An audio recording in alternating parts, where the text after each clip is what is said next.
welcome.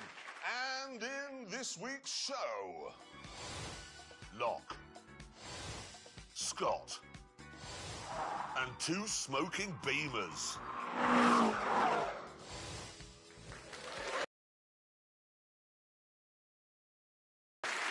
Thanks, everybody. Thank you.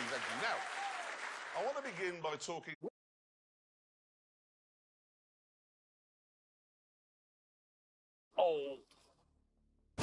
money. Bear with us on this one. You see, if you'd put £35,000 in a saving account in the year 2000, you'd now have around £60,000.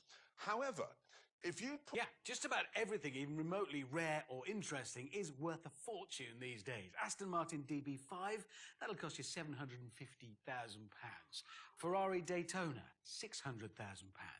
A Pagoda roof Mercedes SL, that'll set you back at least 75 grand now. Yeah, it's not just exotic cars either. Ford Escort Mexico, OK? Humdrum car. That's a £60,000 thing these days. 60 grand. It is. However, there are one or two rare and interesting cars that seem to have slipped through the net, whose prices haven't yet gone through the ceiling. So we decided to get out there and see which of us was best at spotting that investment opportunity. Exactly. So we each bought a classic car. And then to see which one of us had got the best deal, we took the grand tour to what one of our producers, who's Scottish, always says is the best, most beautiful place on Earth. Scotland.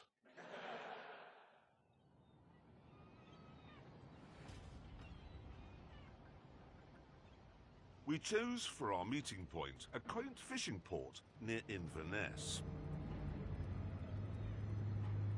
And I was the first to arrive in an Alfa Romeo GTV6. Now, you would imagine that when one of these comes onto the market, classic car enthusiasts are running around like they're in a zombie movie and it's Black Friday. But no, I bought this from an 83-year-old man who'd had it since new and was only selling it because his 84-year-old wife found it so difficult to get in and out of, you know. It's only done 26,000 miles, and yet it cost £10,000. And £10,000, that's a round of drinks in the world where this sort of thing belongs. Oh, hello. James May in a Lancia Gamma Coupe. It's one of the prettiest cars ever made, but don't tell him I said that. Morning, May. How much? £13,500. Oh, so £3,500 more than I paid for this vastly superior Alfa Romeo. Well, £13,500 is a bargain for a car that is coach-built and extremely rare and beautiful. But it isn't exotic like this is. What do you mean it's not exotic? That is a better-looking car. What is this? Yes! It is superb. It's not superb. I tell you what's not superb. Richard Hammond arriving in a Fiat X19. How much? £2,250. Somebody saw you coming, Hammond. What? For a baby Ferrari? 2,200... Did you just call it a baby Ferrari? Oh, He did. Because it is mid-engined Italian. It's exactly what it is. Well, listen to that sound. I know. That is the reassuring sound of tin on Russian steel. It's a light, bright, effervescent sound just like the car. How many colours has this car been? It was black, then it was red, then it was white, then it was pale blue, and now it's purple. I'd like to add, actually, it's not how many colours has this car been, how many cars has this been? Well, quite. It's now going brown. Brown, yeah. All right, then, I'm not going to turn around and try and work out which Alfa you bought. The best Oh, Alfa. it's a GTV6. Exactly. Yep. Why has it got this plastic bit in the middle of the bonnet? Genius. The engine in this car had a small issue. It used to backfire, well, front fire, actually, and blow the top off the engine, yeah? So that would damage the bonnet, so they put this plastic panel, which was easier to replace. Why didn't they stop it backfiring? Oh, don't be ridiculous. They were busy. Lazy. Yes, let's not get bogged down with some of the Alfa's minor design flaws. Disasters. Because all three of us have got classic cars. I have, yes. For good money. Mm-hmm. We're in Scotland, so why don't we take them on a drive in Well, let's be honest, Scotland is just a road trip. Well, I agree. we could, while we're here, we could do the NC 500. Which, I mean, that is, it's... Voted by Condé Nast Traveller magazine, voted it the best road trip in the world last year. Locks, mountains, it's just... All the pretty bits, yeah. No, it's all the best bits of Scotland, right? Yeah. 500 miles round the north coast of Scotland. In Italian exotic That cars. would be... Oh, hang on. What? Text. Yeah. Mr. Willman. Mr. Willman. It says those cars will not do 500 yards, leave alone 500 miles. So I provided 3 backup vehicles which you can use to get home when they go wrong and catch fire and explode. I was wondering what they were. Funny. How did he know we were going to do 500 miles? That's a good point, actually, because Hammond's only just suggested it. Eventually, we cleared the fishing port and found ourselves on the open road, where we could get down to the business of enjoying our pedigree Italian classics.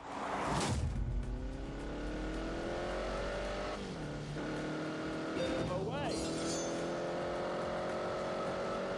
Lancia mounted the power steering hub on the end of one of the camshafts. Basically, you can't really use full lock, especially when the engine's cold, otherwise the engine will explode. The thermostat was fitted in the wrong place, which leads to overheating very suddenly, and then the engine can explode. And there were some problems with the gasket materials, which causes the...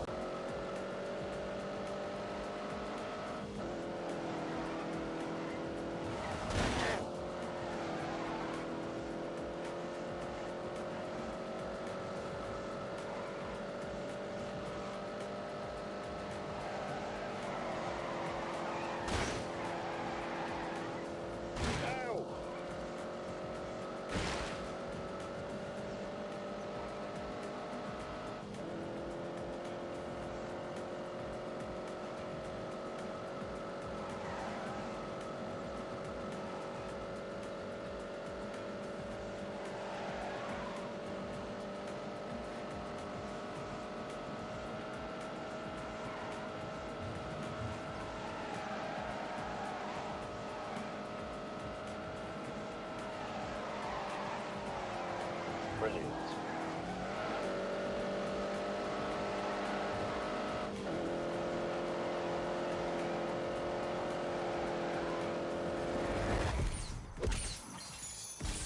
My car is just so refined and sophisticated, and in fact really well looked after by its previous owner. It was obviously loved.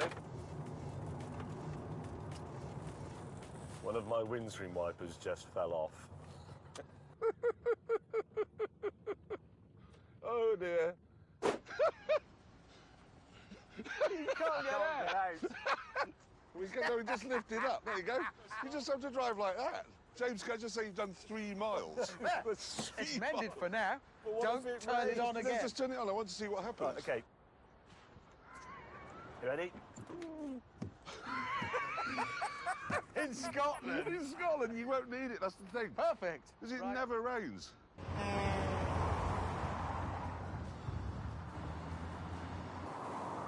Meanwhile, in the GTV6.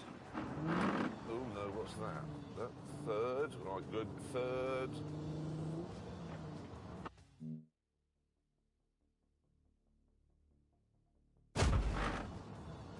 Fourth. Go. Transaxle, gearbox at the back, twin plate clutch, discs all round, unusual at the time, one of the best engines ever made, 2.5 litre V6.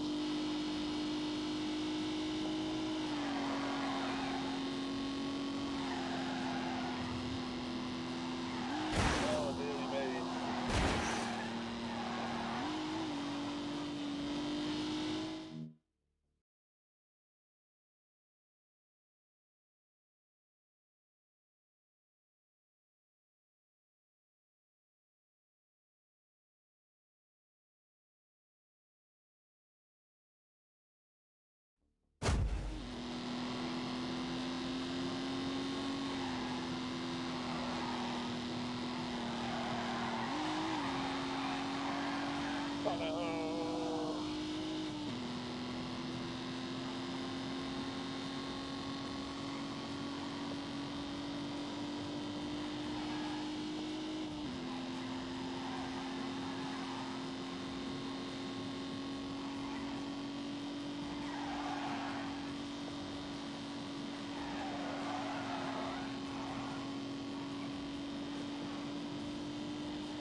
despite all the weirdness, I do still absolutely love this thing.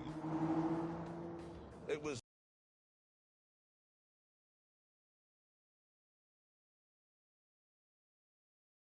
my ownership of a GTV6 that taught me what cars are all about.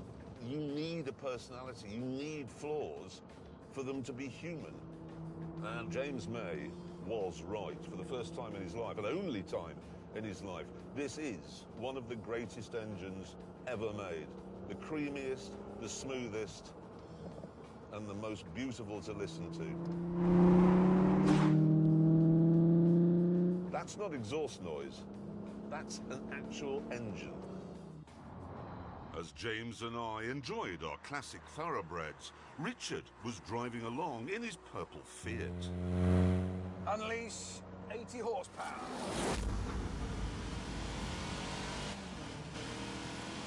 Go! One slight complaint about the Fiat, the pedals are very, very small and very close together. And if you try and operate them with, let's say, your feet, you'll find that your feet are too big. Really, you just need to use a toe on each.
Soon, Hammond spotted a racetrack and suggested we have a go on it. And as we pulled up, it became clear that tiny pedals weren't his only problem.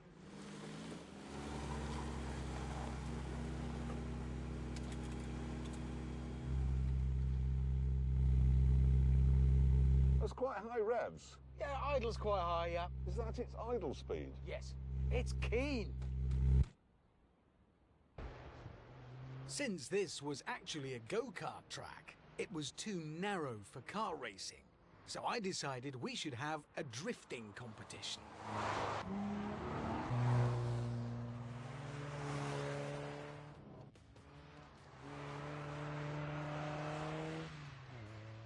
It doesn't work. It simply doesn't really have the power to throw its tail out properly. And more grip. I know Roger Moore drifted a GTV6 in Octopussy, but then he crashed into a fence and had to dress up as a clown. In the Gamma, I was confident I'd succeed where my colleagues had failed. Right, here we go. Lancia is one of the greatest names in rallying history. So, control drift should be second nature to this. So approach that corner, heel and toe it, and...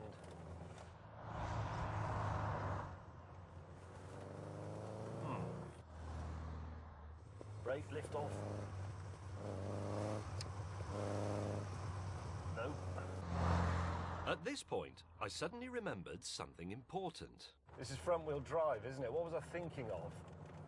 That's not going to drift. Happily, though, the enthralled local audience were able to find a solution.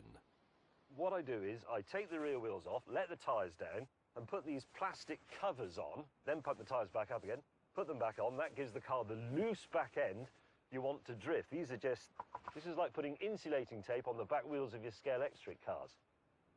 Stand by. With no help from anyone else on this freezing day, the drift covers were soon fitted.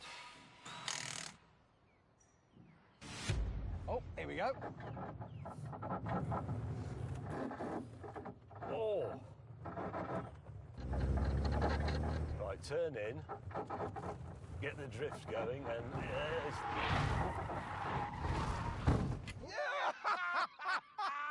this entertainment went on for quite some time.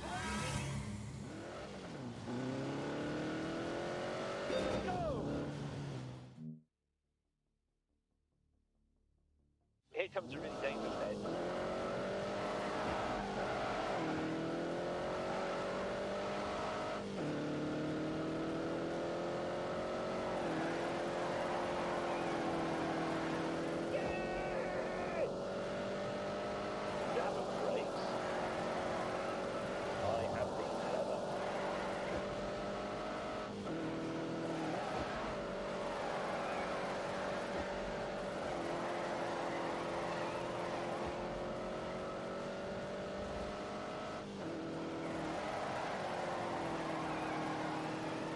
Piece of cake. Go.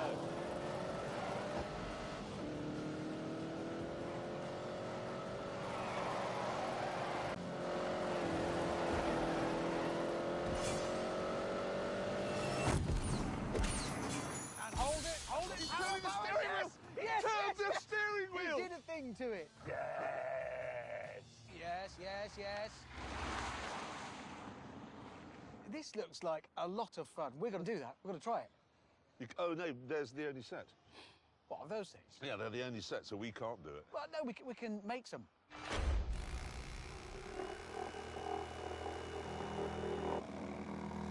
Did you ask if you could borrow this, Ben? No, but they won't need it. And rotate. This goes over. It'll require a little bit of persuasion. James May just Yeah, drifted perfectly behind you there. This is another of those weird days. With his tyre covers made, Hammond decided not to hold back.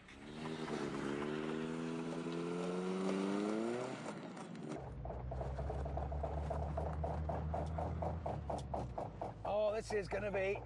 I mean, seriously, he's going to get to that corner and then... Where can the helicopter land? Begin!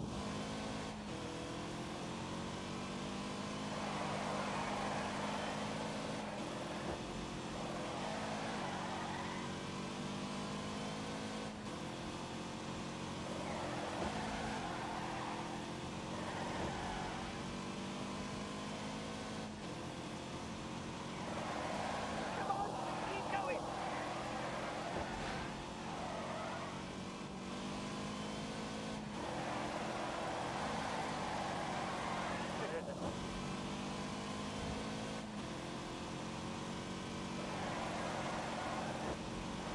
Go.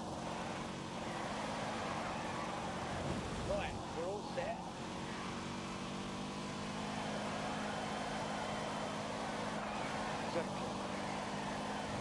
Oh, God. Oh, this bit is really scary.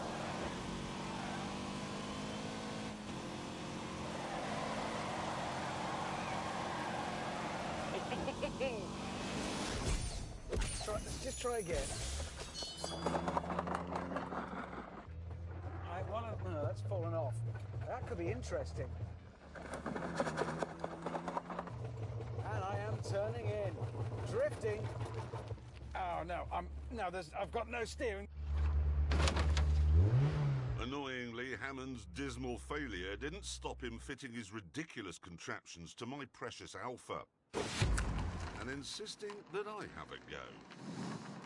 Think of the trouble Alfa Romeo went to make this car exquisite. Think of the trouble that Pirelli went to make the tyres grip properly. And then along comes Hammond with this. Let's go.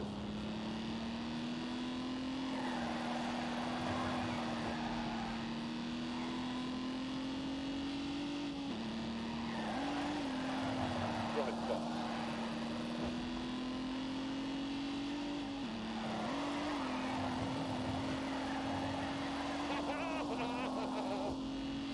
Come on, turn. Oh, look at that for a tidy line.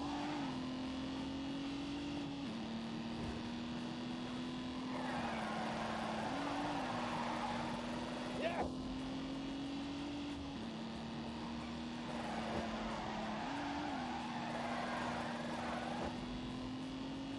I love speeding. Yes.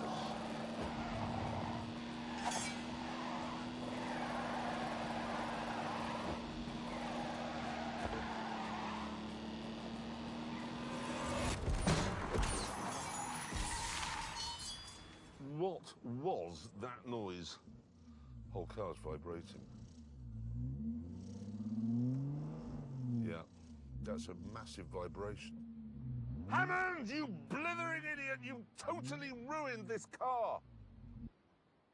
An inspection of the undersides revealed some grim news. That has come off. So the prop shaft is now, well, it's still joining the gearbox or the transaxle to the engine, but by a thread. And if I did anything more than rub it like that, it's going to come off. If I'm driving along, and that's the end of the Alfa. Well, that's interesting. My car's working and I'd like a drink. The hotel is about 25 miles away, so I think I'll get on with it, if you don't mind. You can't leave, no, you can't leave me now. What do you mean I can't leave you now? Well, it's, have you seen how cold it is? I can't see how cold it is, but No, I but can I feel actually it just looked. in the... Drizzle 6 feels like 2. Well, you know what would warm you up? What? A bicycle ride. It always does.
Attack.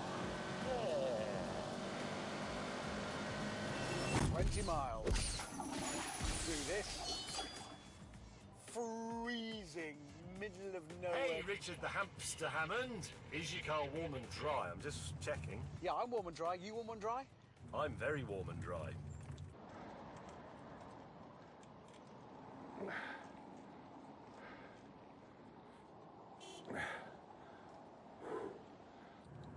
Oh, I meant to ask, would you like a long gin and tonic sitting at a bar stool? Yes, yes, I would. And we've only got, well, it's not far, in a car. Oh, God. Oh, come on! Hurry up! Let's do this. What? Oh, come on!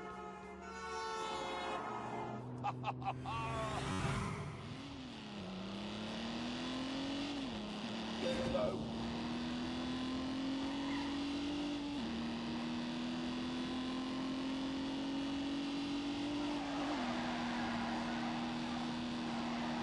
It's incredible.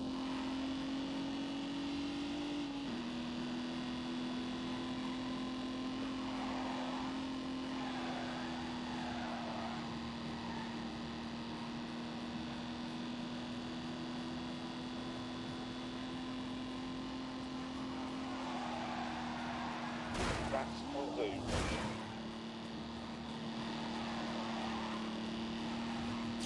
Oh.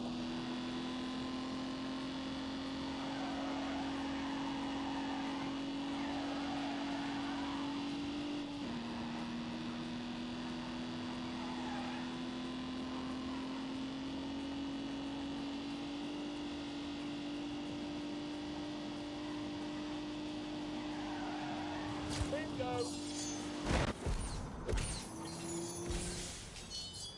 He did not mend that.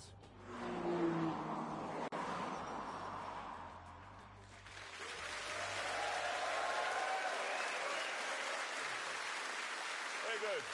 Now, I have to say, the only reason why we met on a beach full of oil rigs and then drove through a council estate full of hypodermic needles is to annoy, well, simply and only to annoy our Scottish producer. Yes, but we will not tell you Gav's name, we promise. No, we won't. We won't say his name.